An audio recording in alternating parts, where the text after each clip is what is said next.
లేకుంటే ఇంకోటి పెడితే దేశంలో మొట్టమొదటిసారిగా స్కిల్ సెన్సెస్ ఏర్పాటు చేసిన ప్రభుత్వం ఎన్డీఏ ప్రభుత్వం ఆంధ్రప్రదేశ్. ఎక్కడా లేదు దిశ. స్కిల్ అంతా కూడా చేస్తాం.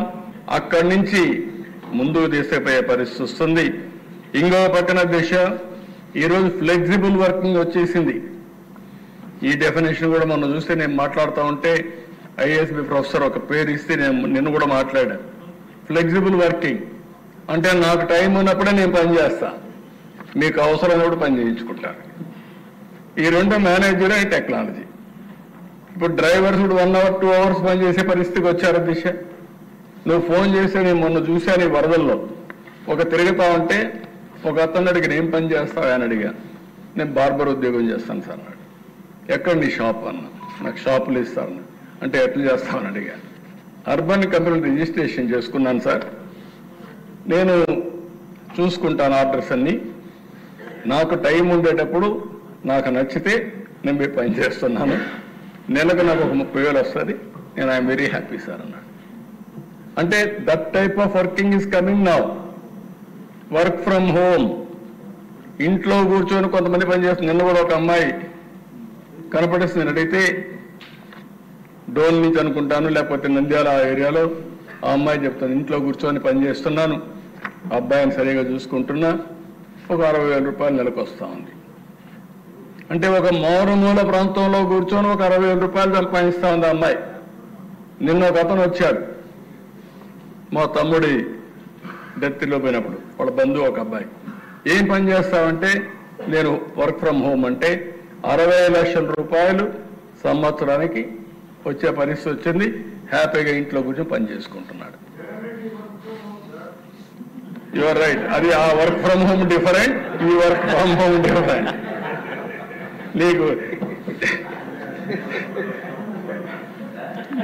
కొంతమందికి జైల్లో ఉన్న ఆలోచన డిఫరెంట్గా ఉంటాయి కాబట్టి నేను దాని గురించి మాట్లాడాను. నేను ఒక పాజిటివ్గా మిమ్మల్ని అందరినీ మోటివేట్ చేయాలనుకుంటున్నా, రాష్ట్రాన్ని తీసుకుపోవాలనుకుంటున్నా.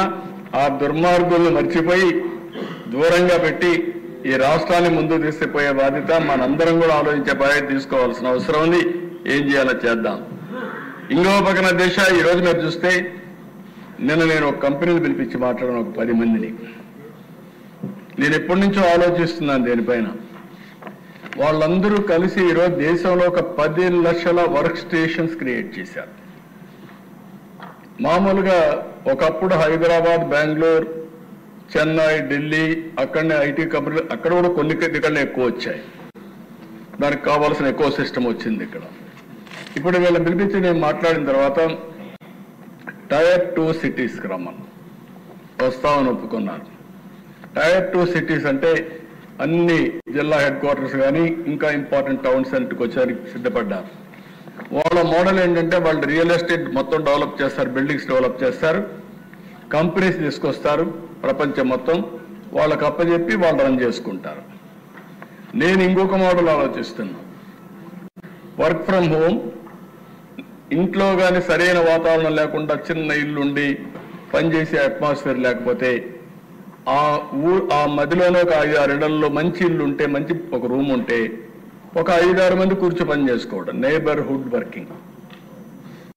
అది కాకుండా 3 కిలోమీటర్లు 5 కిలోమీటర్లో వర్క్ స్టేషన్స్ 150 క్రియేట్ చేసి వీళ్ళకు కూడా ఇంట్లో కూర్చోటి చాలా బోర్ కొడుతుంది ఒక్కోసారి.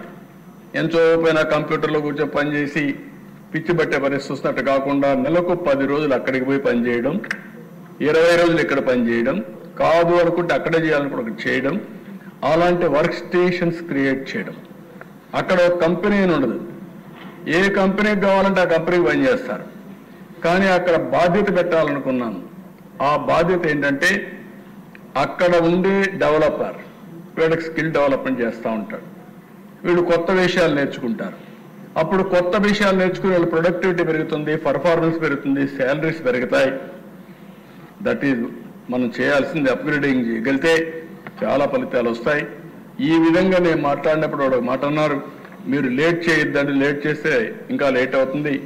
అట్లా కాకుండా గవర్నమెంట్ బిల్డింగ్స్ ఉంటే మాకు ఇవ్వండి, మేము వచ్చి ముందు పెడతాం, తర్వాత మేము కట్టుకుంటామంటే దానికి కూడా నేను ఒప్పుకున్నాం. ఒక పాలసీ తయారు చేస్తున్నాం. తొందరలోనే ఆ పాలసీ తీసుకొచ్చి మీ నియోజకవర్గంలో చదువుకున్న వ్యక్తులు వర్చువల్ గా పనిచేసే శక్తి ఉండే వ్యక్తుల్ని రెండే మీరు గుర్తుపెట్టుకోవాలి. నాలెడ్జ్ ఎకానమీలో వైట్ కాలర్ అంటే నాలెడ్జ్ ఎకానమీలో వర్చువల్ గా కూర్చొని టెక్నాలజీలో పనిచేసే వాళ్ళు కొంతమంది, రెండోది బ్లూ కాలర్.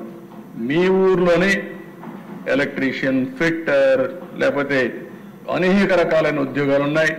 ఈ రెండు మనం ట్రైనింగ్ ఇవ్వగలిగితే చాలా మందికి ఇండస్ట్రీలు ఇవన్నీ వస్తాయి. ఇవన్నీ క్రియేట్ చేసే పరిస్థితి వస్తుంది. అందుకనే అధ్యక్ష ఎంఎస్ఎంఈ పెట్టాం. అక్కడ కూడా పెద్ద ఎత్తున ఉద్యోగాలు ఇప్పిస్తాం.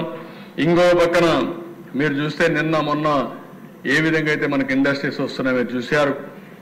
లా అండ్ ఆర్డర్ ఉండి, రాష్ట్రానికి క్రెడిబిలిటీ ఉండి, నాయకుల పైన, నాయకత్వం పైన, ప్రభుత్వం పైన నమ్మకం ఉంటే పెట్టుబడులు వచ్చే పరిస్థితి వస్తుంది. ఇక్కడ ఉమెన్ ఆంటర్‌ప్రెన్యూర్స్ కూడా ప్రమోట్ చేస్తున్నాం.